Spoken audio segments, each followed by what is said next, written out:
Hello, hello, hello, Tearing Kickers. This video is a long time coming. I just spent 30 minutes with Dave trying to figure out how to do this correctly. Mostly because for those who don't know, I do this recording on my laptop. I don't have a super wide screen. I don't have a desktop. I don't have any of that. And so I've been wanting to do a video on like my event that I ran for Battletech, and then I also wanted to start doing some individual videos on Battletech tactics, different timelines, so on and so forth.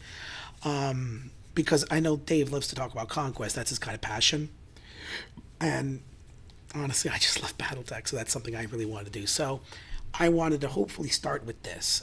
This is kind of my test essentially to see how this worked. And I'm hoping this shows up. I'm hoping Dave doesn't lose his damn mind editing this. I hope he doesn't even have to edit this. But anyway, let's get to this. I'm sharing my screen. So essentially, I ran an event at Maplewood Hobby. Oh God, I forgot the date already. This was back in April or May. No, this was April. This was April. I remember this was before spring break or during spring break. And it was 16 slots. Entry fee was $25. If you notice, there's no first place, second place, third place prize. I learned this from Heresy a very long time ago. The idea that if having those first, second, third place prizes tends to attract sometimes like competitive people, which is not bad. Listen, if you want to have competitive people, you can have competitive people. I don't mind that at all. My issue or my problem is that like I wanted to run a more fun event, and BattleTech is very much like Heresy lends more to the narrative and not the competitive. So instead, we had raffle prizes. I really, really wanted to have the salvage boxes as raffle prizes, but those have been out of stock forever and don't exist. Like they exist, they're just out of stock. So what Richard's the store owner, is we put up a limited edition Mercenaries box for raffle. We had a couple of the we had a normal Mercenaries box for raffle. We had four force packs. And a Timberwolf, and the Timberwolf, the big Timberwolf they had from the Kickstarter up for raffle. So it was actually pretty good. Pretty much everyone got something, which is really, really nice. And the $25 entry fee kind of covered all that, you know. Oh, and then we also gave out best painted. No, we didn't give out best painted. We snubbed the best painted because instead we decided to do a raffle on, or like just random like gift store credit raffles. So like we would put a name in the hat and you would get like a $25 gift card or $50 gift card, so on and so forth. So pretty much everyone walked away with something, and it was feel good. No one actually like. Well, I'll talk about at the end how people felt, and I wanted to ask people because I haven't run an event. For those who don't know, I have not run an event since Titanicus in 2018, and that was a part of the language. That was a shit show, and so I was very nervous coming into this. I'll be honest, but it went spectacularly. Spoilers, went spectacularly.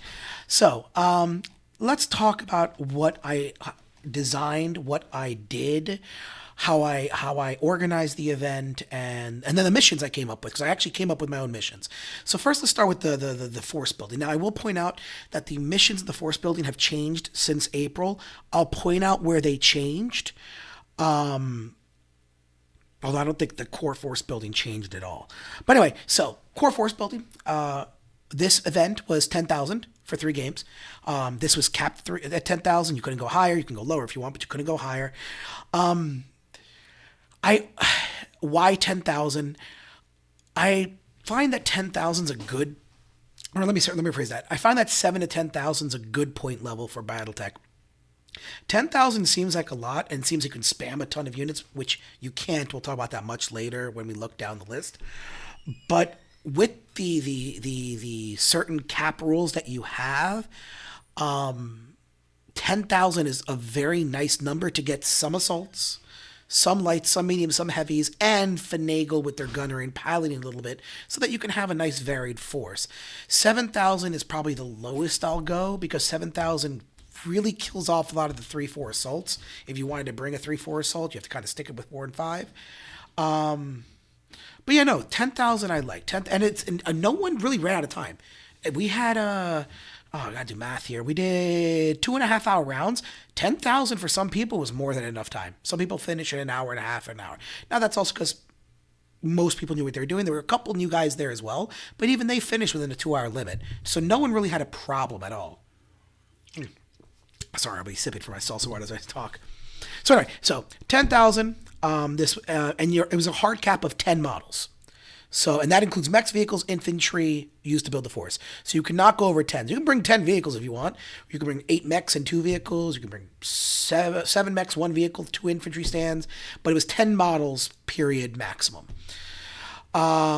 This just says, please make sure to bring all printed record sheets, 3 copies. If you're using flex sheets, which I don't mind. I know some events don't like flex sheets. I don't know why. I'm not going to say it's because like old people and they don't like technology, but guys, if flex sheets exist, just use flex sheets. I just said, make sure your device is charged. And then this. So I had 2 choices. I had 2 choices on this. The first choice, which is not on here, the first choice was to MUL cap. What that means is you essentially go to master unit list, you select the faction, and you are essentially hard locked to that faction. Now, I'm going to say this ahead of time, but I'm not even going to talk about it. I don't do that option. I do the next option or this option that I did for the event, but there's 2 other options that I'll do. But I do not hard cap MUL. I love MUL, don't get me wrong, but oftentimes it is not a complete picture. It's not encyclopedic. And of course, it doesn't take into account salvage, where someone might say, oh, I have salvage from this. So I do one of 2 things. I will still say pull from MUL. However, up to 2 units of your force can be selected outside of your faction MUL. And or up to 20% of the total BV. So that's one option. So that what that means is, let's say I have a force of 6 mechs at 10K. I can take 2 of those mechs and have them outside of the MUL. So let's say I'm playing mercenaries and I want to take a Tomahawk 2A, which is only available for the wolves. What I'll say is, all right, I'm going to use one of those 2 spots on the Tomahawk 2A. And then let's say I want to bring a Hammerhead as well. That's only available for Inner Sphere Clan General, right? I'll bring that. And then boom, I have my 2 mechs, no matter the BV. But let's say I don't want to do that. I want to bring like 4... You can't do this, but just bear with me. I'm just using an example. You want to bring 2 Wasps, 2 Stingers, 2 Locusts, and each one of those mechs, none of them are part of my faction. Oh, but that's 6 mechs. I can't do that. That's why I also include the 20% BV, because 20% of 10 is 2,000 BV. And those 6 mechs can easily fit under 2,000 BV. So you have the option. 2 mechs that are outside of your MUL, doesn't matter their BV cost, or up to 20% outside the MUL. You have to choose one or other category. So that's one category that I'll do for the event, right? Now, this event was my first event. I did not do that for this event. Instead, what I did was I said select a faction only because I wanted to record the factions for picture purposes and talking about it later, because God knows I would have forgotten. But I said you could choose literally any faction, any era, and pull as many BV outside your MUL as you like. Next event I'm going to run, I'm probably going to end up doing that the MUL like soft lock essentially, which is, again, you choose your faction, you're part of the MUL, but you can have 2 units outside the MUL or up to 20% of your BV outside the MUL. And it gives you, again, that gives you options. That way you could say, I'm bringing Steiner, but I don't know. I have an Omen from Snow Ravens that was gifted to my commander because blah, blah, blah, whatever reason. Because I really like the Omen. So that I like a lot more. I love that I like that because it still gives you options outside of the MUL, but it still kind of plays you towards a certain play style. Anyway, that's up to... I also basically banned anything that was not in the BMM, which is the Battletech manual. If it's not there, it's not allowed. So this is stuff like IATMs, which are kind of the big things that I kind of absolutely not. You can go online and read about IATMs. They're nonsense. But anything that was not in the Battletech manual, not allowed, unless otherwise stated, and there's no otherwise stated. So now let's look at some special rules. So these are the special rules that were part of the event. And again, this is limits some of let's talk about so weather. Some missions had weather, and they were forced weather. And I'll talk about that when we look over the missions and how I designed them and why I designed them a certain way. But any weather that would be part of the mission was actually in the mission packet. I did this on purpose. I know some events just say turn to page 70 to read the rules. Listen, if you have space on the packet, just put the damn weather on there or simplify it. You know what I mean? It makes it so they don't have to turn pages over and over and over again. It's right there in the packet. They can read it. They can see it. It's easy reference. Minimum damage. This one I stole from a good friend of mine, Nathan. And this kind of prevents people from taking really dumb, stupid things. So basically, min damage, all that means is all vehicles and infantry must be able to do at least one of the following: 6 damage at 3 hexes. So that's 2 small lasers, or 5 damage at 5 hexes. That's your medium laser. Transporting infantry must also follow this rule as well. So you can't take a transport with no weapons, just to pad BV or pad initiative. You have to take some sort of transport that at least has a medium laser or 2 small lasers, so on and so forth, and not just a machine gun. The reason for this is, and again, Battletech's very hard to break. We've spoken about this. It's almost damn near impossible to break. However, you can spam small units to block out initiative the way it's designed, the game is designed. So that's why I like that, and I kind of stole that from him. This next one is normal. I've seen this. Oh, sorry, I just realized I got to scroll down. So this. Oh, what is this? What I do? Oh, hello. There we go. So this next one is normal. This is I've seen. There we go. I've seen this pretty much in every single event that I've seen. So what I'm talking about is duplicates. So the idea is that it stops people from spanning either the same mech or the same variant or the same chassis over and over again. No one wants to play against 36 different wasps. Listen, you want to do that on your own time. You want to do that on your own free time with your own friends and everything. But at an event where people come from other places, pay to be there and everything, no one wants to play with 36 Savannah Masters. No one wants to play with 36 wasps. It's funny as hell. It's great. Not at an event, please. So essentially, there's a couple things. So mechs and vehicles may take up to 2 of the same unit within a force. This does mean that the one may take 2 awesome 8Qs or an awesome 8Q and an awesome 9Q. There it is. So if I'm taking a mech, I can only take 2 of them. I could take the same variant. I could take an 8Q and an 8Q, or I could take an 8Q and a 9Q, but I can't take more than that. I'm limited to those 2.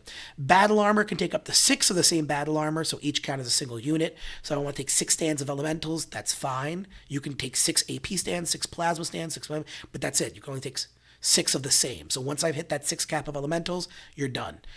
I've never seen someone go past that, but I mean, it is there. All non-powered, armored, non-mechanized infantry must also take a transport. This is a big one. All right. I've heard complaints, or when I've used to do like a lot of reading about these events, I've heard complaints where infantry will, you'll just take cheap infantry, not in a transport. They'll be armed with like a medium laser, and again, there'll be initiative sinks. So for this, it's basically no, you must take a transport with non-powered armor, non-mechanized. Non-mechanized is the non-bike or non-jet bike guys, infantry. And again, the transport has to follow those min damage rules.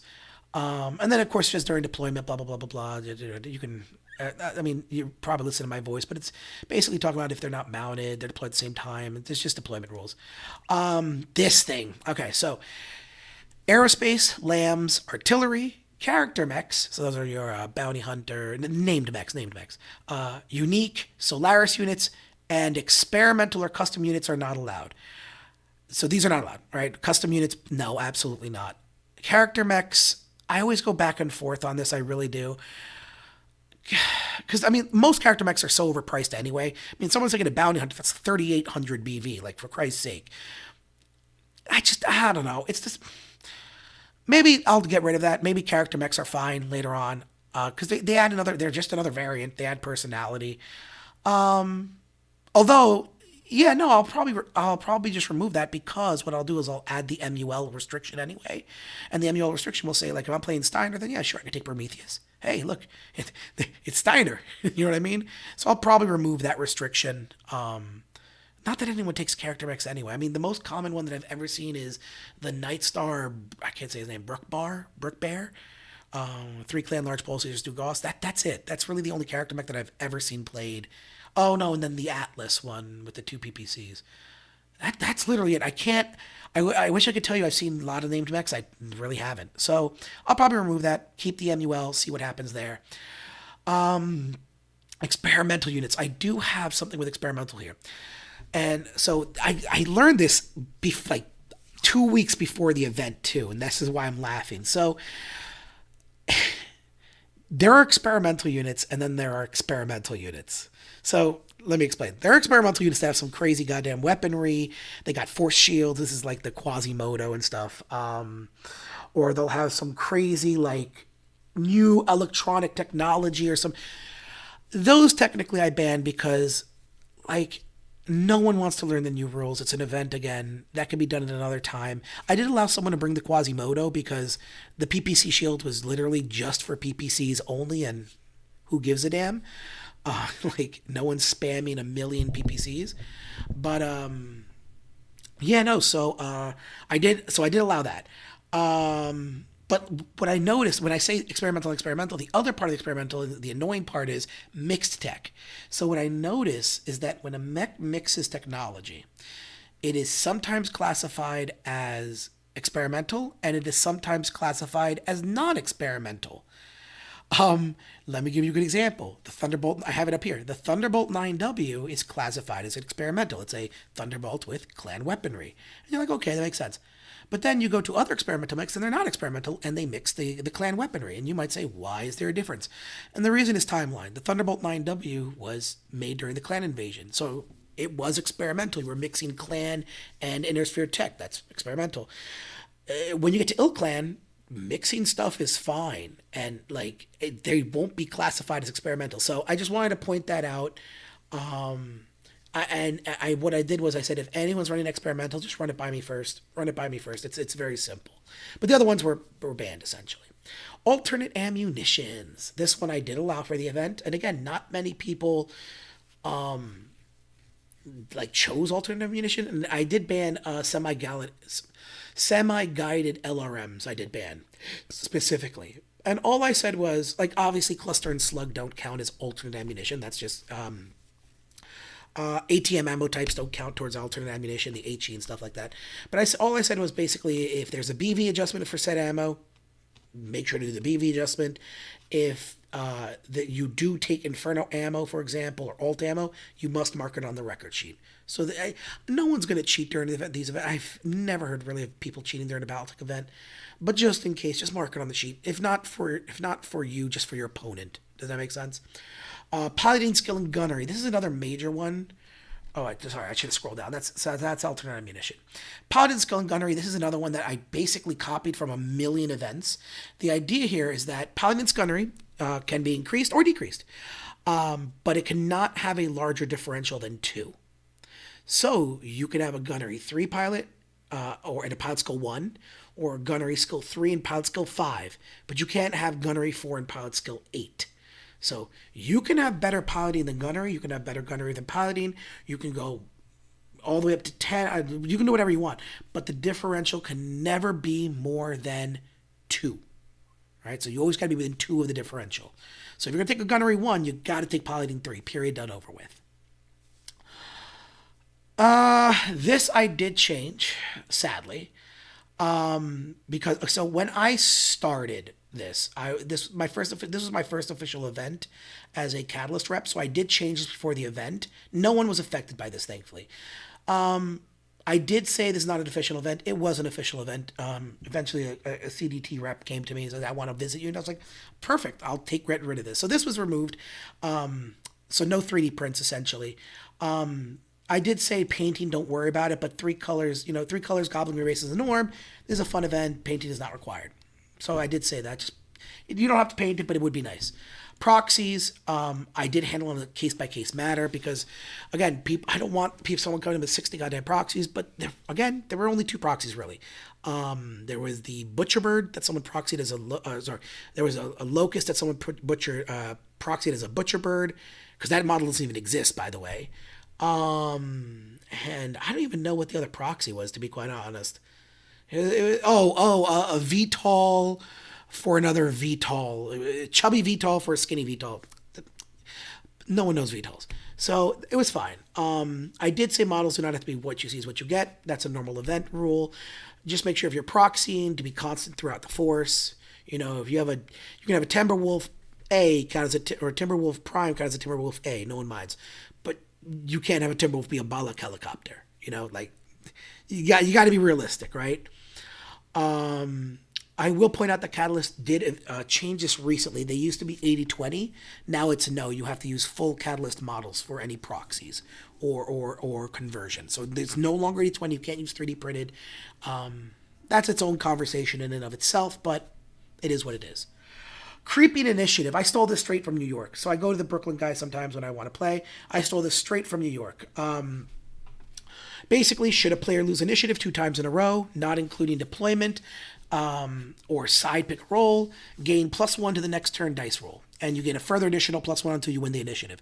This is a way to balance it. Sometimes I've seen this happen. You will lose initiative, lose initiative, lose initiative, lose initiative, lose initiative, lose initiative. You will lose initiative for the entire game. And so this just gives you, after 2 times in a row, you get a +1, then another +1, then another +1. So that way it starts building up and you kind of at least get initiative once. It's a way to kind of balance it. Sometimes bad luck.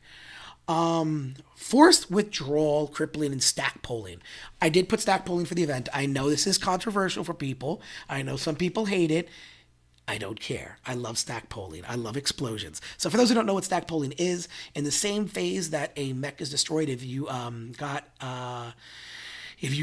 basically crit a engine,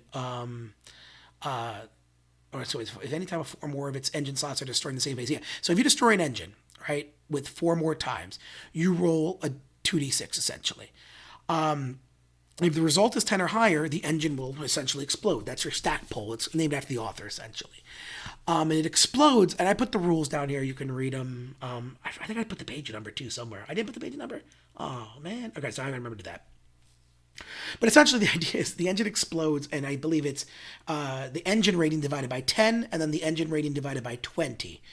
And then the engine rating divided by 40. So the idea, let's say you have I'm pulling out my calculator because I don't want to make a mistake. Let's say you have a 300 rated engine. You explode. So first of all, anything in the same hex gets annihilated. You're gone. Goodbye. Anything in the next hex over gets it divided by 10. So you'll take 30 damage in 5-point clusters. Then it's divided by 20. So now the 2 hexes over will take 15 damage in 5-point clusters. And then it's divided by 40. So you'll take 8 damage in 5-point clusters, 7.5 rounded up. Crippled units I do include as well. This is straight from the rulebook. If a unit is crippled, you must be placed in 4th withdrawal, meaning you cannot move closer to you always have to either not move or move closer to your own friendly board edge. And for some victory conditions, it counts as fully destroyed, and so on and so forth. And I did put down what crippled means. I put a whole list there. This is what I mean by helping your players out. I put the whole list of what crippled means. It's like battle mechs, 4 more points of damage to the mech warrior, the destruction of all sensor critical slots, 1 gyro, 1 engine crit, 2 engine criticals, a side torso, loss of all weapons, blah, blah, blah, blah. And then battle armor and tanks and VTOLs, blah, blah, blah. So 4th withdrawal was part of this, and it did matter for some missions. It did matter. Alternate firing. So this is weapons that can do alternate fire. For example, machine guns. I did allow machine guns, light machine guns, heavy machine guns, and arrays to use rapid fire, which was hilarious for this event because the Butcher Bird that was taken had 8 machine guns, and it cooked itself when it would rapid fire its machine guns. It was hilarious. I did allow hot loading, ATMs and LRMs, but again, I told people to mark on the sheet what was hot loaded, what was not. Mech turrets. Mech turrets were allowed mech turrets were allowed in case you had quads, blah, blah, blah. And then last but not least, sprinting and careful standing were also added in. And so that was basically the player packet. Very basic, very simple for a first event, but pulls a lot of inspiration from other classic events that I've basically read and took data from, specifically the Within 2, that's a big one. Creeping initiative is in some of them, and then the big one also is the duplicates. This varies per event, but it's almost always some form of this. So that's essentially my what I ran for the event. So let's talk about missions. Let's talk about missions. So for this event, now, if you notice, this packet is very long. It's up to 12 now. And that's mostly because, again, this was done back in April, and then I added more missions later. But I really only had certain missions that I used for the maps. I had 12 people show up, so I had six mats. I had 8 mats down, but I had 6 missions going on. I kind of skipped 2 missions because I didn't like the way they were. I'll talk about those missions right now, like not right now, but like during this podcast, but during this recording. But I'm gonna mention how they changed for the better, in my opinion. So let's go mission by mission, see what I told people to do and everything. So I'll also move this slightly over. Oh, what did I just do? Oh my God. Close. Oh, okay, there we go. Sorry about that. I'm like, I don't know what I did. All right, so sorry, this is new to me. So if I mess up, I apologize, guys. I do apologize. So, mission 1 was part of the. Oh, before I talk about the missions, I do want to mention this. So, these are the pictures from the event, but I wanted to point out something. Each mission was specific to the map they were playing on. What that means is round 1, round 2, round 3. I know in most events or most tournaments, whatever, everyone's playing the same mission in round 1. Everyone's playing the mission in round 2. I instead went a very different route, and I planned the missions based on the maps that were given at the time. And mind you, I'll zoom in on the maps. Um, you'll notice on, let me get over here. The maps have these big cardstock sheets, essentially, these card sleeves. I get them as a teacher, so it's really nice to kind of like these are historical maps, guys, it's fine. But anyway, yeah, so these missions are specific to the map in question. Right? So like mission 1 will be on map 1, mission 2 will be on map 2, mission 3 will be on map 3, so on and so forth. So I just want to kind of show you what I mean by these missions. And like I said, I'll remind you what the missions are as I go through this. But that's I did want to make mention of that each mission had its place on the map. It wasn't all everyone played mission 1 round 1. All right. So I'll go back to the pictures later. So mission 1. This one, and I will say, out of all the missions, I got some good critical feedback on one mission, but the rest of them people loved. So let's talk about this. Capture the intel. This one is fun. So I'm going to kind of skip pregame and deployment because they're almost all the same in all the missions. Sometimes deployment will be walk on the battlefield. But pregame is pretty much always the same. So, pregame is just you nominate a force commander. It's public information. Share with your opponent who the force commander is. Each player roll 2d6. Attackers deploy first, receive a +1 bonus for their first game initiative. Defenders may select the home edge and deploy the first objective marker. So essentially, that's how that. And again, this deployment specifically is you deploy your units back, alternate deploying your units within 3 hexes of your deployment edge. I did have weather for this mission originally, and then I removed it after the first game was played because I realized with this type of mission, I had light fog, which slowed people down, but this mission doesn't require it. So that's why I removed it. So there's no map conditions for this. So this one is really fun. So essentially, starting with the defender, each player will place 4 objectives. And actually, let me really quick, boop, boop. Let me get to that first map. So you can see, here's the first map. So the idea is that every player will place. Can I move this over? I wonder if I can move this over. Oh, I can't. Hold on. Can I cover myself? I can't. So actually, let me do this real quick. Hold on. Give me 1 second. I'm doing this on the fly because I'm so crazy. There we go. So let me really quick. I'll move the picture like here, maybe. I'll just point it. So the idea is that the starter or the defender and the attacker will each place 4 objectives, and you can kind of see them here. There's 1, 2. Probably 3, 4. They're somewhere around here. And then they'll place 4 objectives, and you alternate. And the objective of this game is to basically pick up the objectives and bring them back to your deployment zone. Now, let me move this out of the way real quick. So to pick up these objectives, I'll just push some here. So to pick up these objectives, right, Let me go down here so you can see. To pick up these objectives, you have to have a mech with hand actuators. You couldn't just pick it up if you didn't have hand actuators. And if you have two actuators, you apply plus a -2 modifier to PSR to pick it up. It was a PSR rule. You can carry two objectives, one in each hand. You have to select which hand is carrying it. You can shoot with the hand if you are carrying it, but you can't do physical attacks. And if you fell, it would land one hex away from you, right? And you would roll randomly which hex it landed in. And you have to be on the hex, obviously, to pick it up. You could also kick the objective, which a lot of people ended up doing sometimes, where essentially you can kick the objective, right? It's a physical attack. The objective is considered immobile, so it's pretty much an auto hit. And the idea is that if the physical... I misspelled that. I gotta put that in my notes. I just saw I put attach, not attack. But if it's successful, you displace the objective 10% of the mech's total weight up to a maximum of 5 hexes.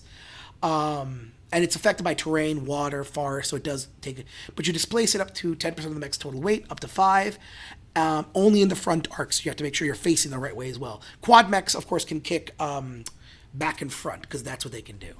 Vehicles can pick up the objectives, but they have to spend a turn staying stationary to strap it on them. VTOLs have to land for a turn to strap it on them. Infantry and mechs cannot at all carry the objectives. So it's basically football. If you're getting the idea, it's basically football. So you have to take these objectives. This player over here has to take these objectives and essentially drag them all the way back to his deployment zone. So victory conditions: having an opponent's objective marker on your half of the map would net you 2 VP. So even if you had it in your hands or not, if it's on your map, 2 VP, you can drop. It also you can drop the objectives. That was somewhere down here. If you carry an opponent's objective marker on your half, wait. Oh no, I did put. Sorry, I apologize. So if you drop it, it's 2. If you're holding it, it's 4. That must be new. I might have added that later on after the event. If you have it within 3 hexes of your home edge, 6. If you're carrying it, 8. All right. So the closer you are to the edge, your own home edge, and if you're carrying it, it's more points. I do have secondary objectives for each mission. So for this one, you gain 2 VP if you either destroyed, crippled, or put into force withdrawal over 50% of your opponent's forces by BV. You gain 4 if it's over 75. And then, of course, you have catch these hands, where you get 2 VP for each unit that has forced an opponent's unit to drop their objective by having them fall. So if you force someone to fall and they drop the objective, you get 2 VP, which I always thought was kind of fun. All right, so that's the first mission, and again, this was the map for the first mission. And then we had this mission. This was the one that got modified the most, in my opinion, known as Breakthrough. So, Breakthrough, again, now this one did change the deployment. You walked on. You did not deploy your units alternating. You walked on. This one had a map condition known as rainfall and mud. And the idea was that rainfall gave +1 to all weapon attacks. And mud, I modified it for this mission specifically. So mud normally says that a hex covered in mud adds +1 MP per cost. You can reckless move. So I should have put this in the player packet. This was in the player packet much later. Reckless move, you're supposed to roll each time you move into a new hex. That is tedious. That took too long. So I basically modified that game rule where it says you can roll once at the beginning of the turn if you're going to reckless move. If you fail, you fall immediately. If you don't fail, then you're good. And then you could keep testing. You can get up and test again if you need to. So it's 1 MP per cost. Let me move this out of the way. I'll get back to you. So it's 1 MP per cost, and then it also, any PSRs in a hex with mud would also apply +1. So it's a little harder to move in the mud. Now the modifier is, because you might be saying, oh my god, this entire map was mud. No, the modifier was only the hexes that border the water were considered mud. So like this and this were safe, and this was safe, right? So certain areas were safe of mud. But if you wanted to hop and skip your way through this very horrible area, you did have to test if you on PSR. So The objective of this game is really simple. It's kind of in the name, breakthrough. Both forces are attempting to push into their opponent's zone of influence while also defending their own. Force withdrawal is not actually part of this mission. There is no force withdrawal here. So mechs and tanks do not have any additional conditions to meet victory conditions. All right, so again, nothing extra.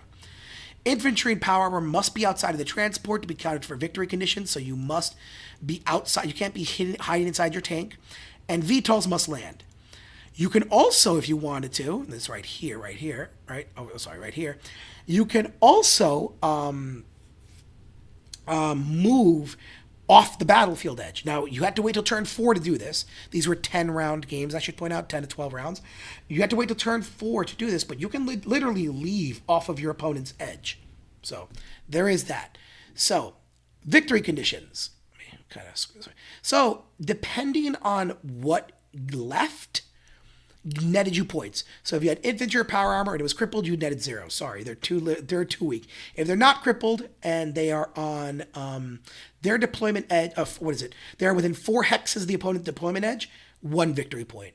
Now I should point out that if you exited from their opponent's deployment edge, you add 1 extra. So instead of let's say the infantry left or power armor or vehicle left, then it'd not be 1 VP, it'd be 2 VP because you get the additional for leaving.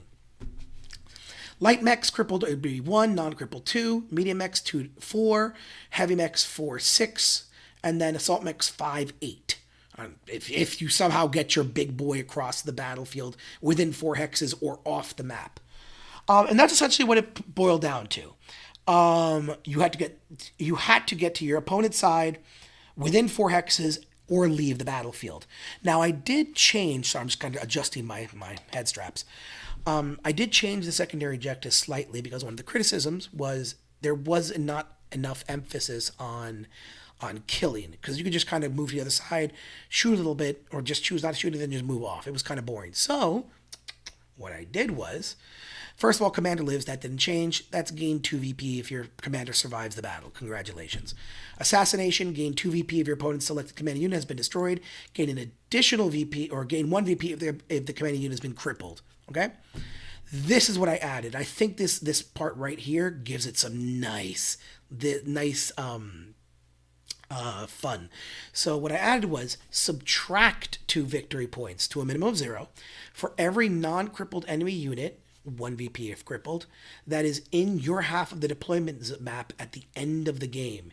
Enemy units that have exited off your friendly table edge do not count. So, if your opponent chooses to, he can leave a unit, right? Like an infantry unit on your half of the battlefield edge, which will subtract victory points from your mechs leaving the other side.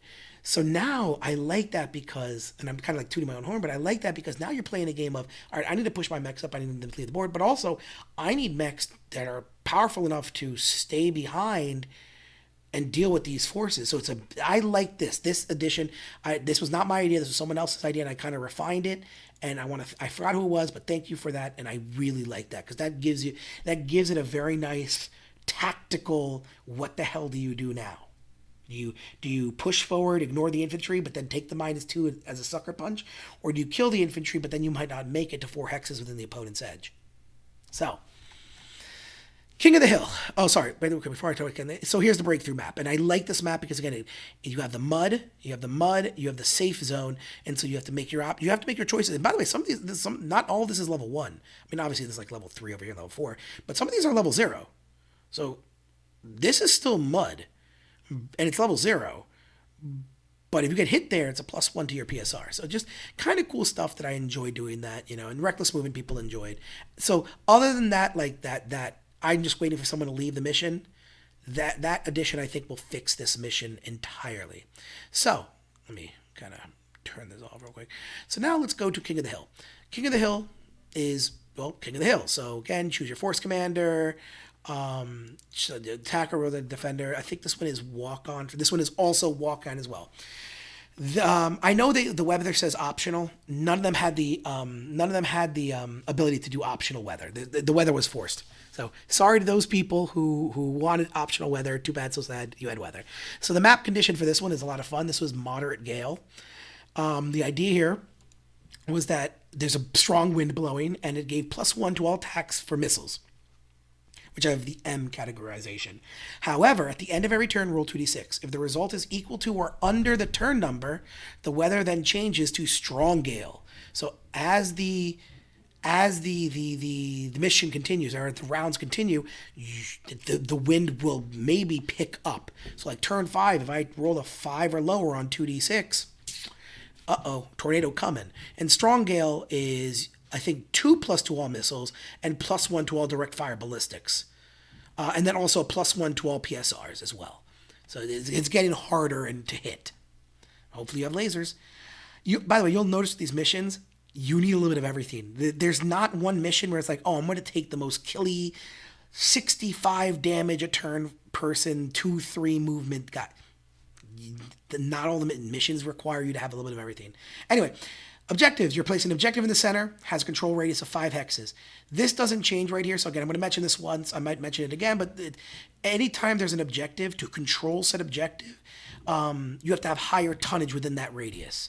If you're crippled, 50% of their tonnage rounding down. So if I have an Annihilator and he's crippled, within range of the objective, he only counts for 50 tons, right? Because he's crippled. If I have an Annihilator, but he has 2 Thunderbolts, he would win because that beats out my tonnage. If he has 2 Wasps, it's not going to beat out my tonnage, so I still control the objective. So, at the end of each game term, the players that control the central objective receives 3 victory points. Very simple. Get to the middle, control the hill, duke it out. Again, secondary objectives do come into play, right? They, let me a second, let me move this over. I feel like this is a little bit, there we go. So, commander lives, again, 2 VP if your commander survives. Assassination is still there. 2 VP if you kill the commander, or 1 VP if you cripple him. Costly battle is there. Gain 2 VP if you destroyed, crippled over 50% of their opponent's force, or 4 if you killed the 75, and then underdog. Now, someone did say they didn't like this. I could see how it might be a pain in the ass. However, I do keep it, and I still want to keep it because the chances of this happening are so rare. It is, and I understand why he was frustrated. I'll explain what happened. But underdog essentially is you gain 6 VP if the model with the lowest BV in your force destroys the unit with the highest BV in the opponent's force. And again, the chances of this happening are so low, like so low. However, what had happened during this match was that an opponent's mech had fallen, and I believe it had shut down, or the pilot had gone unconscious. And the enemy Butcher Bird, which had rapid fire machine guns, or actually didn't even have rapid, it didn't choose rapid fire for that turn because you can't select where you're hitting with rapid fire. That's why. So he had normal, I think it's just 8 machine guns for a Butcher Bird. Had normal 8 machine guns, and he went and jumped next to it and targeted the head and just machine gun the head to killed the pilot. And it's, yes, is that feels bad? Yes. But is that so rare? Yes, it is. So I understand the frustration that could come with underdog, but also listen, it's 6, which is technically only 2 turns of holding the middle, or crippling the opponent is even more VP, or killing the commander, or having your commander survive. So it's not, yes, it's a swing, but if the lowest PV unit is killing your commander, then at that point, the game might be already be over at that point. And to give you, no, that's not the picture. Give me a second. This is the picture. There we go. This was the King of the Hill. So you'll see the objective right in the middle. You had 5 hexes. You had some cover there. You had some cover there. Some buildings over here for cover. Some buildings there.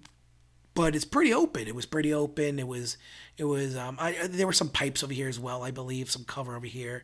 So there was some cover, but really in the middle, once you get to like here, it was, oh yeah, I know you can't, these were the pipes right here. You can see them right there, that were like level 2. But, once you get here, it was open season. So it was nice. This in-game people enjoyed like hell. This was a great one that people enjoyed. Oh wait, no, this wasn't King of the Hill. I apologize. I'm talking mad amounts of shit. Hold on. Was that King of the Hill? I'm losing my mind. Hold on. This is what I get for... No, that was... I know it's in that one. Was this King... No, this is King of the Hill. I was right. So this was King of the Hill.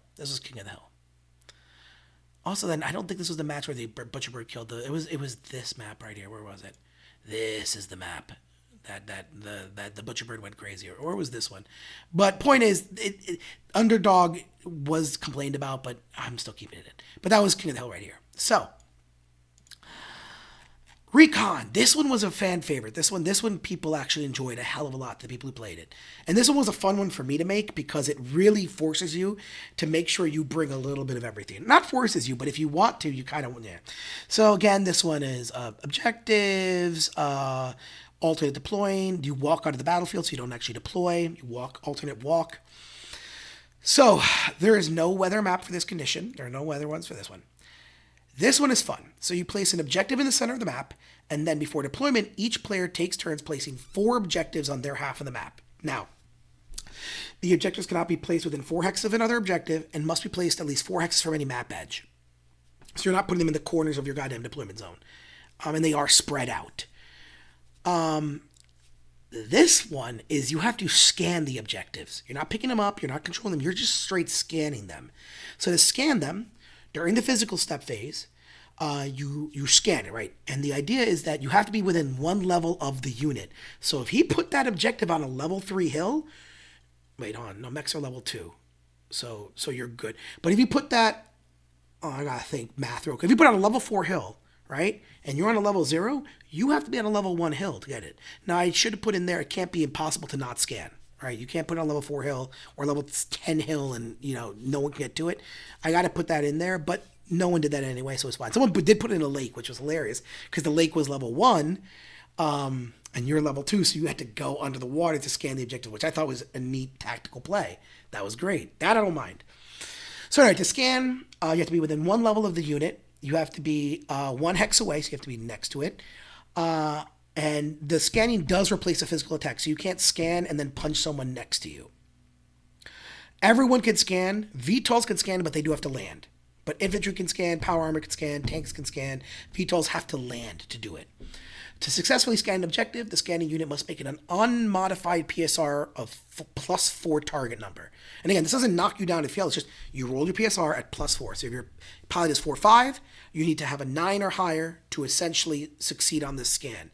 If unsuccessful, then that pilot will get a -1 the next time he scans the same objective. And then continuing on and on and on. So next he'll need an 8, then a 7, then a 6, and a 5, so on and so forth.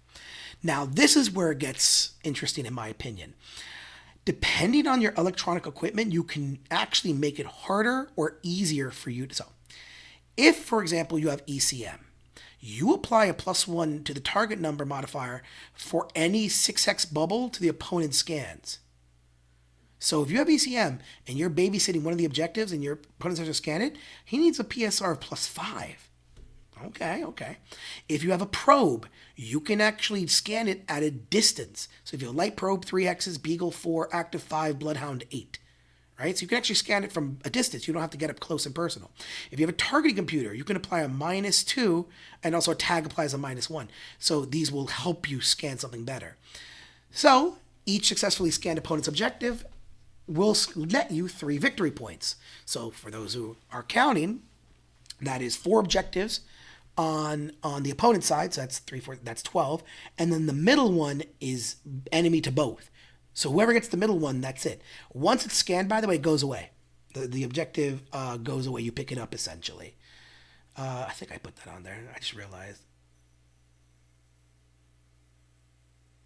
I did not put that on there. Whoops. Okay, so I got to put that on there. So yeah, when you scan it, you remove the thing. It's yours. And again, Commander lives. Recon and Force is the secondary that's new to this one. Gain 2 VP for each non-crippled unit within 3 hexes of your opponent's home edge. So if you make it to the other side and you stay there, you get 2 VP. Gain 1 BV if it's crippled. VTOLs must land to be counted, and infantry must be disembarked. But yeah, no, a lot of people love this one, especially because I had these missions earlier or released earlier.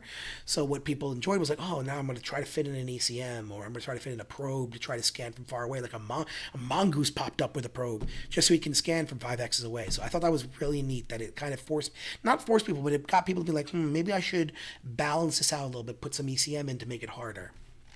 If I get that mission on that map. Oh, and this was that map. So what's really funny is that there's a lake here, and there's a lake here. And what each opponent did is that they put one of the objectives in the goddamn water. So an opponent had to either jump in and then walk out, or walk in and scan the objective, but be vulnerable for that turn where they were scanning the objective. I thought that was genius. That was great tacticals, and I like that. That was meant to be played. And again, it depending on the map. I didn't put like a level 10 map or anything, so the objectives weren't impossible to scan. But I like that. That was genius. That was great. I gotta put in though the objective is removed. So the 6 map. Yes, this one. This is another fun one. So scattered intel. This one I stole from 40K. So don't blame me. So again, choose your commander. This one I think you deploy. Yep, you deploy units 3x on the deployment edge back and forth. So this one did have map conditions. Did the last one have map conditions? No. So this one has one of my favorite map conditions to slow people down. So for the missions that had objectives where you had to grab them or scan them, I took away. They had light fog and I took it away because it slowed them down too much. For missions that require you to get on an objective and hold it, that I put light fog to slow people down slightly. So this map condition was light fog. All it is, and it's for the first 2 turns. I just realized probably go down. For the first 2 turns. It's not the entire game. Only the first 2 turns you have light fog. And all that is you apply a +1 movement penalty or +1 MP cost per hex. But you can reckless move. And remember, reckless move I changed to be 1 roll at the beginning. That's it. So essentially you place 3 objectives. And they're placed specifically. They're not player placed. They're placed objectives. There's 1 in the middle, and then 1-2 hexes from either edge. Right? So very close there. So it's kind of nice and spaced out. Each objective has a control radius of 2. That is it. You have to be 2 hexes away. And control of each objective, again, is the highest tonnage. Oh, I messed that up. So I added this, and I'm going to remove it again. I put highest tonnage and most units on the objective. I go back and forth on whether it should be that or just highest tonnage. I'm probably just going to do highest tonnage to make it simple. So I'm going to that gets changed in a later date, or after I finish recording. That's getting changed. I have my notes that I'm writing down, essentially what the mistakes I made. But yeah, 2 hexes is the radius. And the idea is, and again, if you're in a transport, infantry have to get out, VTOLs have to land if they're going to. Anyway, so what happens is that at the beginning of each turn, you roll a d3. If you roll a 1 to 2, so let's say he's the attacker, right? He's the attacker and defender, right? So this is determined at the beginning of the game. So let's say he's the attacker. No, let's do this one. He's the attacker over here, right? If you roll a 1 to 2, the objective the attacker's left is marked. If you roll a 3 to 4, it's the central. If you roll a 5 to 6, it's the right. What happens at the end of each game turn? Each objective is worth 1 VP, with the marked objective being worth 3 VP.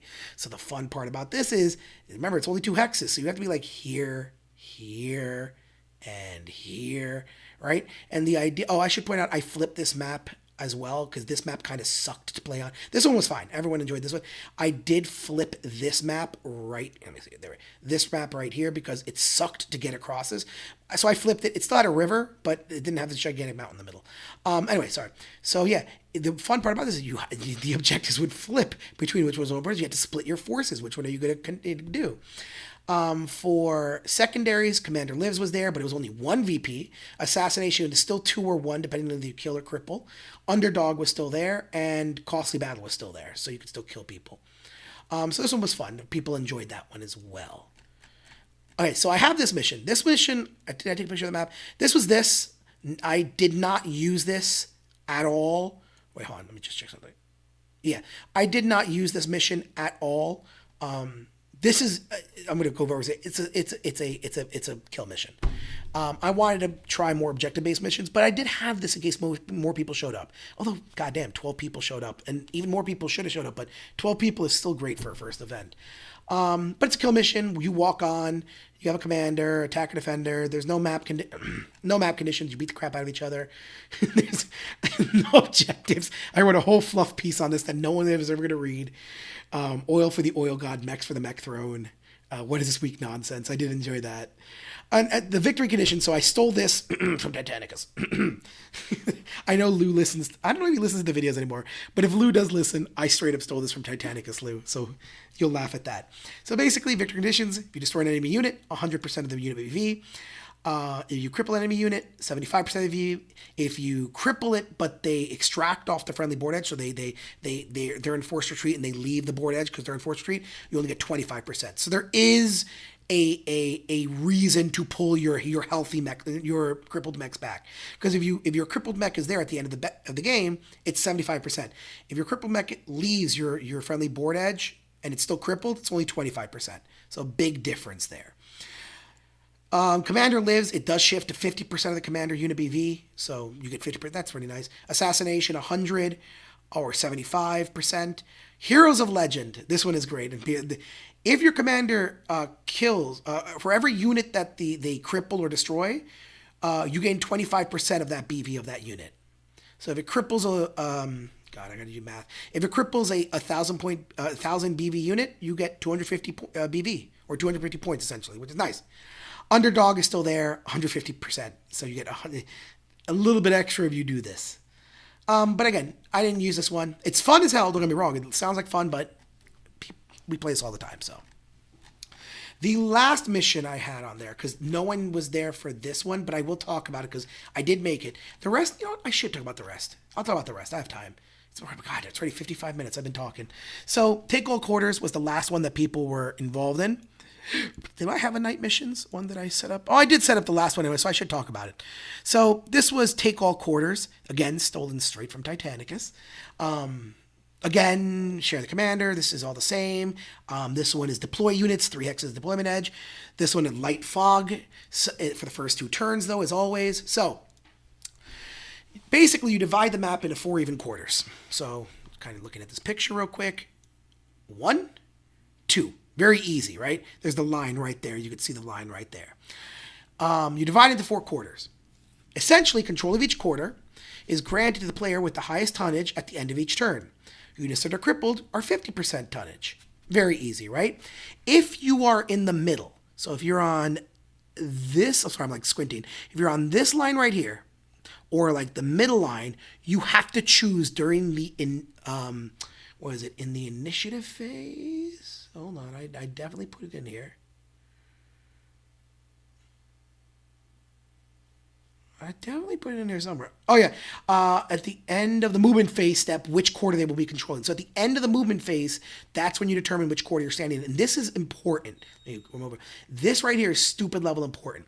Because depending on who wins initiative or who loses initiative, this matters. Because if I lose initiative and I say my tomahawk is going to be on this side, the other dude could be like, all right, thank you for that information. I'm going to put people on this side because I'm not winning that. So that's why I like this. You must declare at the end of the movement step which quarter, or I should put specifically that unit's movement step. But that's another thing I got. Let me put that as my notes.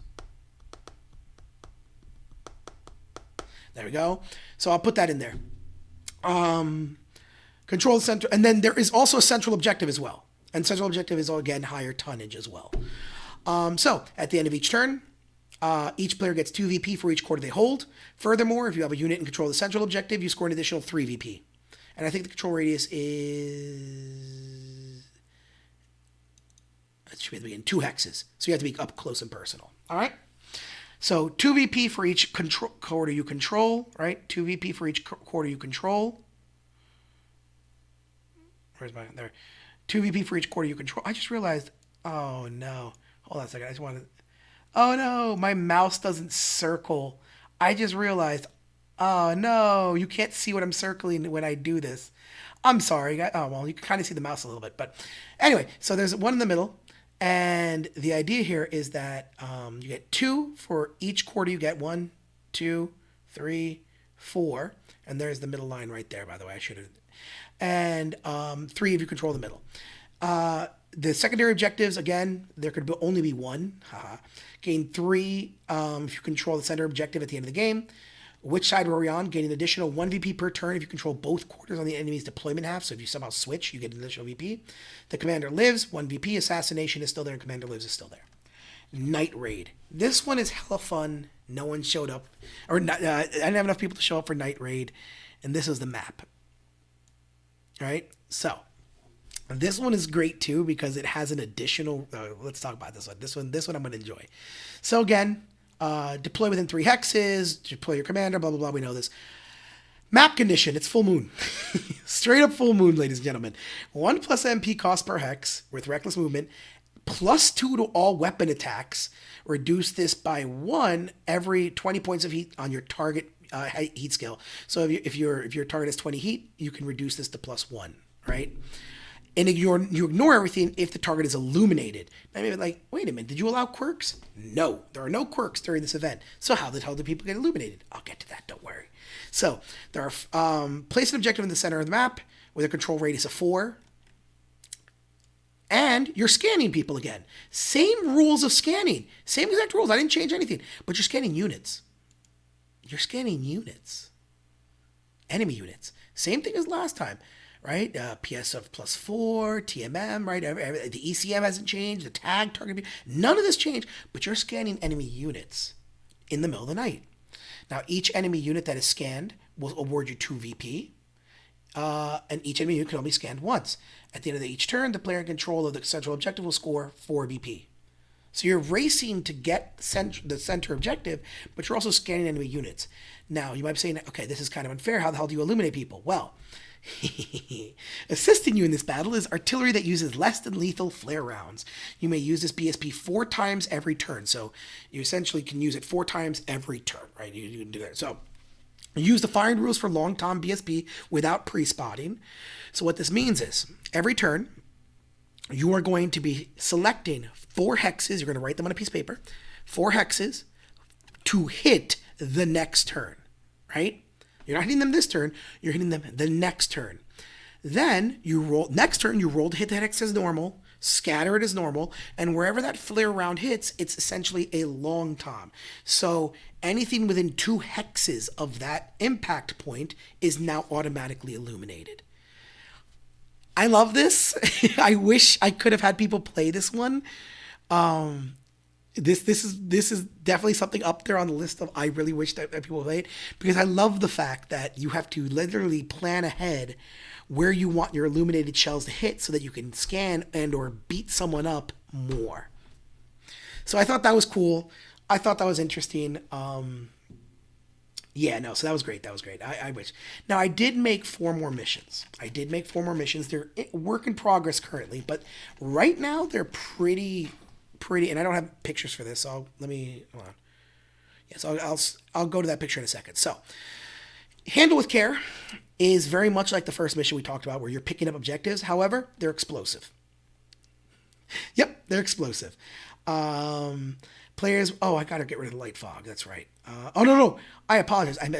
Essentially, there are objectives in the center. 4 objectives to place 3 and 6 hexes from the center. Yeah. So there are 5 objectives, right? 1 in the center. I'll kind of do it with my mouse. 1 in the center. 1 that is 3 hexes away from the center. 1 that is 6 hexes away from the center. And the idea is that these objectives are not really objectives. They're there to tell you where to go. Does that make sense? So the idea here is that they are caches, and you're supposed to go to these objectives and then pick up, right, the ammunition cache and bring it back to your board edge. Now, if you have an active probe, you get a -4 to PSR modifier. I'll explain what this means in a second. Right? So you get a PSR. The picking up rules are still the same. -2 if you have 2 hands. You could hold 2 of them if you want. You can attempt to kick the cache, not recommended, but you can. So every time, I'm just going to go to additional rules. I'll get to the victory conditions and everything. Oh yes, vehicles can hold it, VTOLs can hold it, but again, you got to land or stay a turn. So I'm going to skip victory conditions and go to additional rules. The objectives. Each time a unit picks up the cache, runs with it, or flank speed if it's a tank, jumps with it, sprints with it, takes 20 or more damage, gets hit by a physical attack, kicks the cache, or drops the cache, you roll a PSR. If it's passed, nothing occurs, you're fine. Now, I should point out, if you do a physical attack on the cache, right, you kick it, there's a +4 modifier to the PSR. You kick the goddamn ammunition cache. Please. And then if you have a beagle active probe, it's -4 because, I don't know, you're scanning it and you're carefully picking it up with your little active probe. Anyway, so if it's passed, nothing happens. If you fail your PSR, the cache explodes. You treat this as a successful engine explosion from Stackpole, page 47, and you roll a D4 times 100 for the engine size. So it could be engine 100, 200, 300, or 400. And it explodes right then and there. So this mission seems like a lot of fun. I do want to see this in an event, but again, I have no data on it, so I can't really spend a lot of time on it. Bunker Buster is destroy buildings. So again, you have deploying units, blah, blah, blah. You have light fog for the first 2 turns, slow people down. So starting with the defender, each player will place 3 radio towers and 1 fortified command center. All buildings are considered to be level 2 for height. They are under the effects of stealth armor and angel ECM, basically to block streaks, to stop streaks from happening, I should say, and to stop Artemis, essentially, or whatever. You get the point I'm trying to make. Furthermore, they are treated as having ferrolamellar armor, so they're sturdy, they're hard to kill. The fortified armor bunker has an armor value of 80. The radio tower has 20. These buildings cannot be placed in water, cannot claim partial cover, or gain TMM benefits for being placed inside of light or heavy woods. However, line of sight is still affected. So if they're in light or heavy woods and you put them like behind 2 heavy woods or whatever, then they can't be seen, right? But you can't place them in the woods and say, haha, they're harder to hit. No. They're also not immobile, though. So due to the heavy electronic countermeasures that these buildings are projecting, they're never considered immobile for the purpose of being shot. They're just 0. They're TMM 0. Physical attacks are not affected by this, though, because you're up close and personal. You're not missing a building there, and so they are considered immobile for physical attacks. So destroying an enemy tower. Oh, shit. Sorry, let me scroll up real quick. I apologize. Victory conditions, by the way, for the case markers. For every case marker you have on your half, 3. For every case marker within 3 of your deployment edge, 8. And then I have the secondaries, which are Tis a flesh wound. Gain 1 VP if your mech survives an explosion. Right? You came to the wrong house. Gain 2 VP for each enemy you caused to drop an objective. You gain an additional VP if you kill that mech that dropped the objective during that same turn that dropped it. Sorry. So back to Bunker Buster. So 5 VP for radio towers, 10 VP for the command. And then the secondary objectives, there's 3. I got Eyes Like a Hawk, so you'll gain 1 VP each time you damage an enemy building using a long-range bracket of your weapons. This can only occur once per building per turn. And if the building is destroyed because of this, you gain an additional 3. And then Drive Closer, I want to hit them with my sword. Gain 2 VP each time you damage an enemy building by using physical attacks.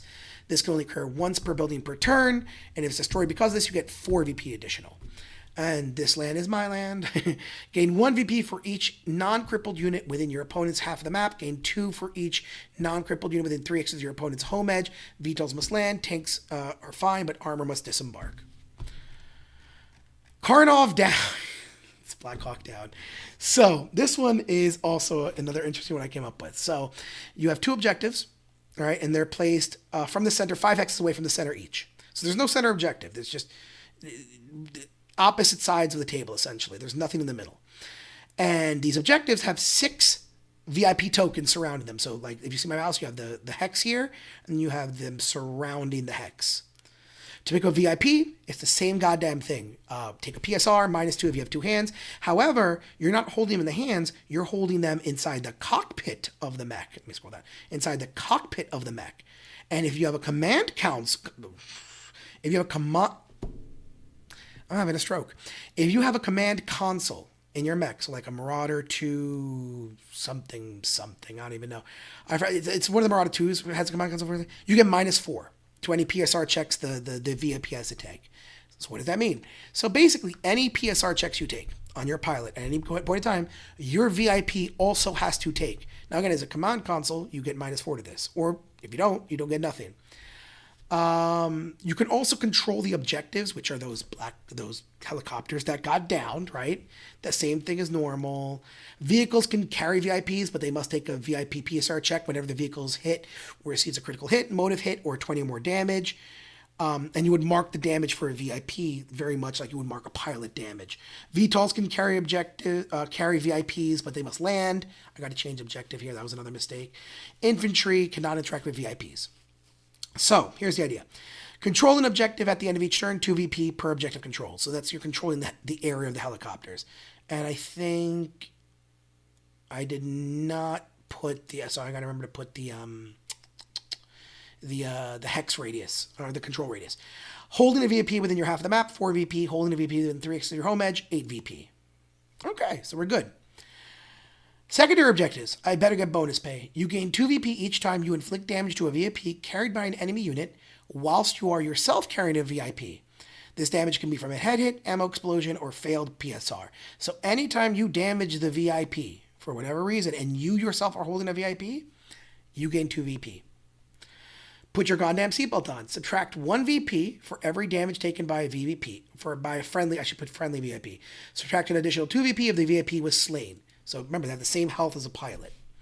And I claim this spot, gain an additional 2 VP for every objective you hold for 3 or more consecutive turns. So if you're stuck there on that objective, you're holding it for 3 turns, you gain an additional 2 VP. So instead of 2, you get 4 for that objective. Then, last but not least, we have Dynamic Network, which... Damn, I can't scroll down more. Whoops. All right, let me see if I can... Hold on. Oh, all right, well, I'll figure this out. So, essentially, this is the same thing. You have light fog. Now, what's interesting... Oh, this is going to suck. Can I really not... Can I... Oh, hold on. I'm going to... Yeah, there we go. See, I got tricks. So, essentially, this one is that you're going to be placing 7 objectives, right? There are 7 objectives to place. There's one in the center, and then there's basically one on each. So let's say these are the 2 maps. Oh, perfect. These are the 2 battle maps. There's one in the center, and then there's one here, here, here, and there's one here, here, here. So it's basically one gigantic Z pattern, right? The idea of this game is that you can control the objectives whenever. Oh, by the way, the objectives are sticky as well, so they remain in your control as long as you controlled them last turn as well. So this is sticky objectives from 40k. So you could take the objective one turn and then leave it and it's still in your control.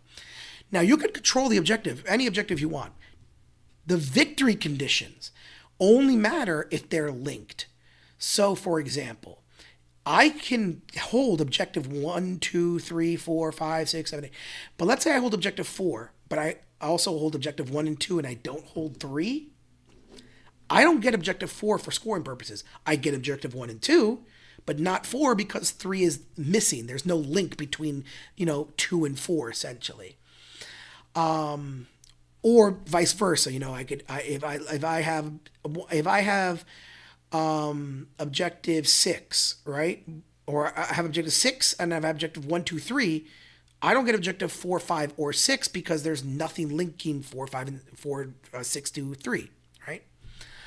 And this can, in other enemy units, I have this on there. Oh, you can see right there.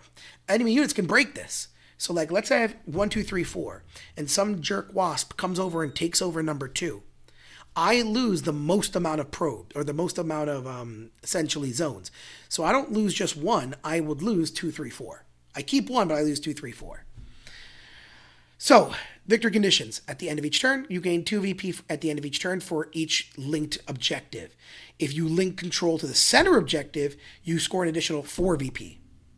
All right? And then secondary objectives, there's 3 of them. Linda, the Wi-Fi is down. Gain 1 VP for every objective that you control that was previously controlled by your opponent.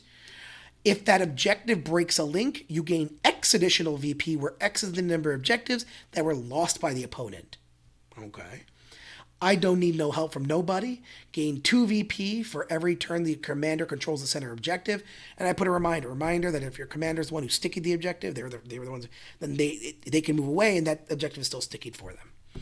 And then wait, that's not how it works. Gain 3 victory points each turn when you control objective 1 and objective 7. So you basically control opposite side objectives. And those were the missions I ran. Again, so I didn't run 8 through 12. But I ran 1 through 7, with the exception of the bruising one. So technically 1 through 6. And that was my, sorry. And honestly, fun was had. So let's talk about these pictures. So here were the people that showed up. We had this entire table filled up. We had this table filled up. And then we had the back table filled up. It was great times. So here was table 1. Like I said, this was the one with you can see the mechs here.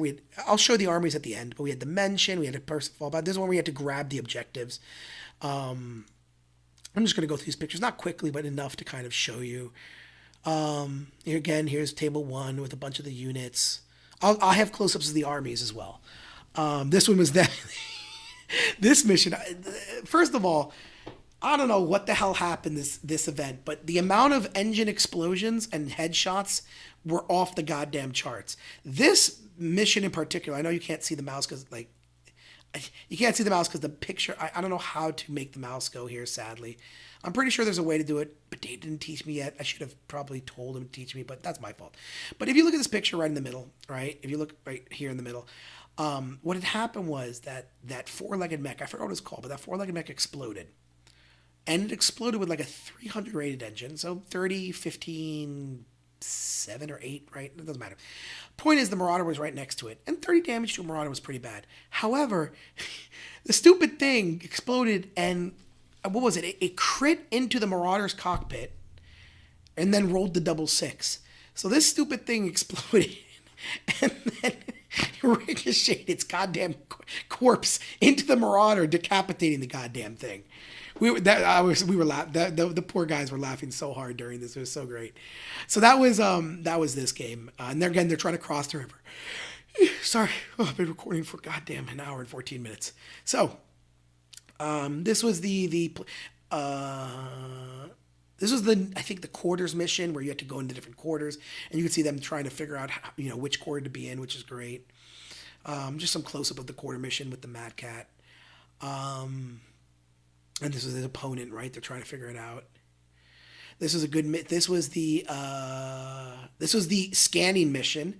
This is the scanning mission. And this player right here, the Comcast player, had C3 and ECM. So that was really nasty because it stopped his opponent from scanning a lot of the stuff.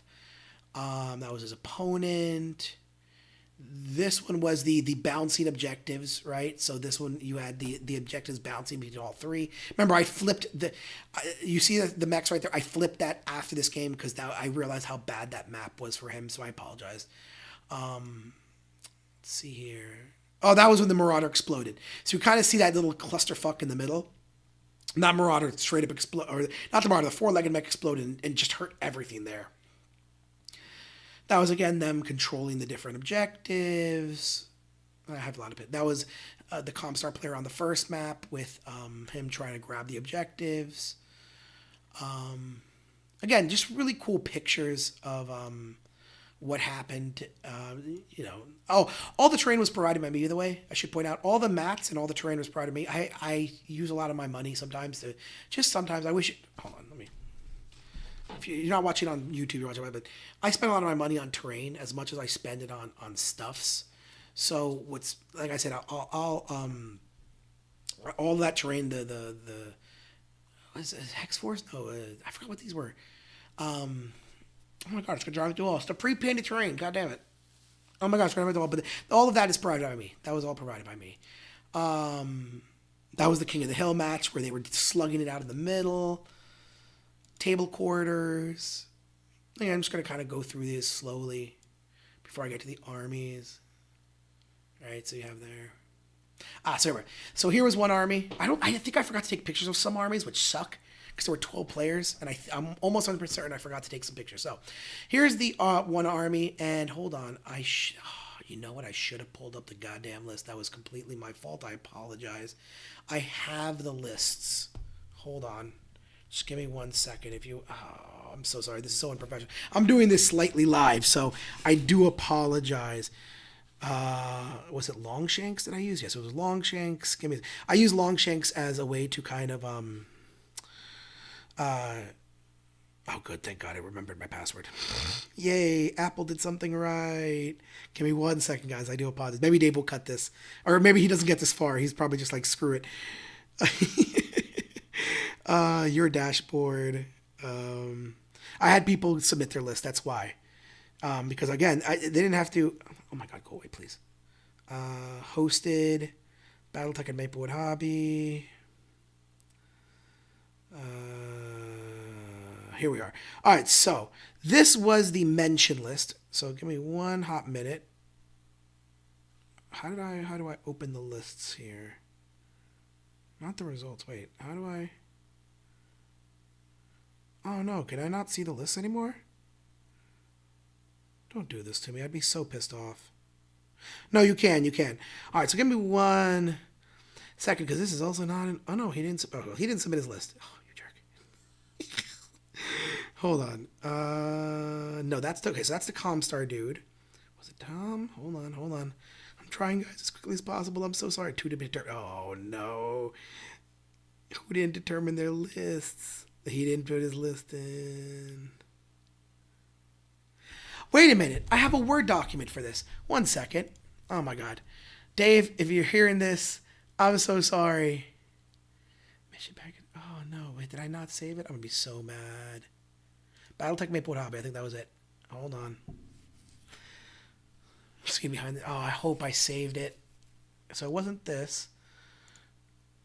Was it this? Yes! All right. Oh, God, I saved it. I'm so sorry. I'm patting my time at this point. Can I move this over here? Let me hide you. Let me just kind of put you, and then, No, you know what? I can minimize you. I don't need you anymore. And then, All right, so this right here was the mention list. So just give me one hot minute as I try to figure out where the hell I could mention. It's somewhere here. Oh my God, I'm losing my damn mind. What the hell? Where's the... Is it also mentioned? I literally... Like, I did this so that I could help... Oh, there it is. So, it was an... Oh, all right, let me move this out of the way. It was an awesome... Here, you can see it right here. So this was his list. It was McCarran's Armored Cavalry, Mercenaries, Thunderbolt, Awesome, Mention, Raven, Shrek PPC, Thunderbird Battle Armor. Again, very nicely balanced. The mentions were an actual menace with their snub-nosed PPCs. Basically, this was a PPC list, to be quite honest. So it was very cool. I like this great. Oh, Shrek was LBX. Excellent list, excellent fun. He had a lot of fun. And then this was the Davian list. Larengard, right? Larengard? This is the one with the Banshee? Valkyrie? Bushwhacker? No. Hold on. Is it this the one with the Templar? Where the hell's the Templar? Here we are. Davian list. So this one was the one with a... let me do this. It was a Templar, a Lancelot, a Mercury, Shadowhawk, 2 HB, Thunderbolt, and Valkyrie. So again, you'll notice that most people took 6 mechs. I'm going to take a look at that. You can pause it if you want. Very beautiful paint scheme. We have this one. This was the smallest list, actually. I remember this. This one was a... Hold on, let me move this over. They were all 3-4, I want to say. All 3-4. Peregrine, Pack Hunter, Kingfisher, Goshawk. Very solid mechs. I think where he struggled was he just had 2 little mechs. He had 2 little mechs. And at 10,000, you usually want 5 to 6. 4 is... not enough to need to do what you're doing, because if one of them falls to a headshot or falls down, it's really, really bad. So but excellent paint scheme. The bases were beautiful. This was my list. I played a mercenary list, which was a Wasp 3M, a Stinger 3R, a Night Sky 4S, a Thunderbolt 9W, a Hammerhead, and a Tomahawk 2A. And their beautiful desert paint scheme, as per normal. This guy... Oh, this was the Pillager. Hold on. I know where I just saw that one 5 seconds ago. I thought I did, but apparently I did. There it is. So, let me move this out of the way. So this one was the Rimworlds. So this one was a Pillager, a Crockett, a Thunderbolt, a Crab, and 2 Mercuries. Which was, again, 6 to 5 mechs seemed to be the normal. And then we had this one. This was the Fafnir. Oh, I know. This is the one where the mech blew up. Oh, no. This one? Yeah. This is one where the quad mech blew up. So what the hell's the name of the quad mech? Good. Now I can figure it out. Where's that stupid Fafnir? Here it is. So this one was an Alicorn, which was absolutely fucking terrifying. A Fafnir, an Exterminator, a Sareth. That's what it was, a Sareth.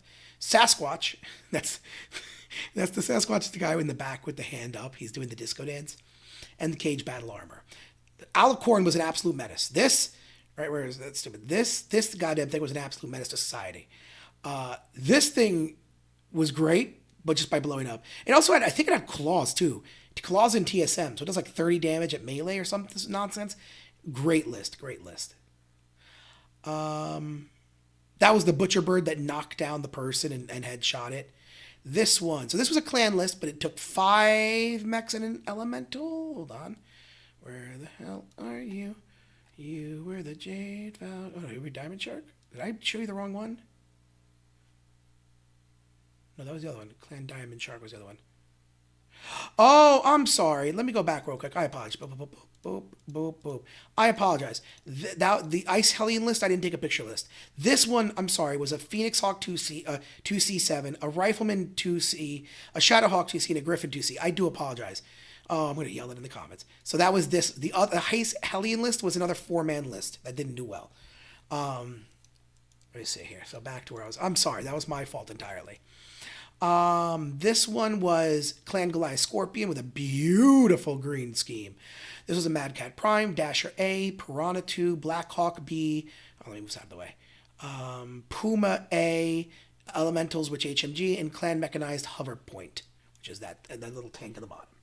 So 1, 2, 3, 4, 5, 6, 7 units, right? Again, 6 to 7 units seem to be the happy point for this. This was a new player who I've never met, but he came and he had fun. This was a Banshee. Let me see here. Let me move this over. A Banshee 8S, a Valkyrie QS5, Bushwhacker L1, Neanderthal. I think he proxied. Oh, who the hell did he proxy? I think it was the Highlander was proxied for that. No, he had it. Who the hell did he proxy for the Neanderthal? I can't remember. Oh, whatever. He had a Highlander and a Commando. Oh, it must have been this as the Neanderthal then. Did he have a Valkyrie? No, he had a Valkyrie. Was this Neanderthal? Hatchetman might have been the Neanderthal. Yeah, Hatchetman was the Neanderthal. And again, that was a proxy I allowed because he doesn't have a Neanderthal model. So I was like, eh, fuck it, whatever. But yeah, that was a new player, and he did. He had painted one model. This was another new player, if I remember correctly. This was a hold on. Was this Marauder and Archer, Grasshopper? He says, and Stinger. Was it this list? I'm just making sure. We had so many goddamn people. It wasn't that. It wasn't that. We did that already. We did that already. We did that. So the bottom is done. I can now ignore the bottom. You can see me in the bottom, like looking. It has to be this one, right? So yeah, it was a Banshee. No, wait. Am I going crazy? Hold on. No, I'm going. No, here it is. Yeah, I was right. Sorry, not a Banshee. So it was a Marauder, Thunderbolt, Hammerhands, Archer, Valkyrie, Butcherbird. And the Butcherbird is the Locust that you see in the very bottom. Because that one doesn't have a model. Sorry, I showed the Marauder 11D, Thunderbolt RLA 60, Hammerhands 5D, Archer 5CS, Valkyrie QD4, and a Butcherbird A. You know what I should do? Oh, no, here, that's fine. And then this one was another beautifully painted list. This one was the Banshee Marauder 5D. So this one was the Banshee 12S, Marauder 5S, Grasshopper 6K, Phoenix Hawk 3PL, and Stinger 4G. So again, 5 mechs. Beautifully painted, though. Beautifully painted. This was phenomenal. A lot of the people who painted this were beautiful. And then the last one was our dirty, dirty Wobby player. Our dirty, dirty Wobby Comstar player. Where the hell is his list? I know. Word of Blake? No. Oh, there was another Word of Blake player. That was the Alicorn. But no, this was the Comguard list, I should say. So this one was a fun one because he decided to take C3. Which I've actually never seen someone play against. But anyway, so it's got a King Crab 008, two Crab 30s at 3.5. The 008 is at 2.4. A Mongoose 266 at 4.2, so better piloting. And 2 Nightshade 3.4s. They're the ECM VTOLs with a light PPC. Very interesting list. I don't know how well he did. I think he faced, like the one list he faced against ECM hurt him because it broke the C3 network. But I think he did really well. I think he did really, again, a beautiful paint scheme. And that's really it. Again, it was just things I learned. I got to go back and rewrite some of that stuff that I just went over, that I just talked about. But honestly, at the end of the day, this was a fun event. I'm glad I ran it. I'm definitely going to run another one. I liked the 10,000. I liked the limit on units. I loved the missions. And I loved the extra missions I just came out with. But yeah, no, this is this was a lot of fun. And I'm glad I'm finally talking about it and I figured out how to do pictures and stuff because now I'm going to be talking more about Battletech as the time goes on. So anyway, yeah, I've been talking about an hour, 30 minutes. So I think I'm good to call it there. You know what? In the comments below, if you went to an event, tell me the missions that you remember enjoying. That's what I want to hear. Because I'm totally not going to steal it and, co-opt it myself. No. But no, definitely in the comments below, put like, what event you went to and what memorable mission you remember. Because I would really love to see, like, what you enjoy. You know what I mean? So, yeah. Other than that, I'm glad you guys stayed for the time. I'm glad you guys enjoyed the pictures. I'm hoping you guys enjoyed the mission and the rule breakdown. Other than that, as always, have a good day, guys, and happy wargaming.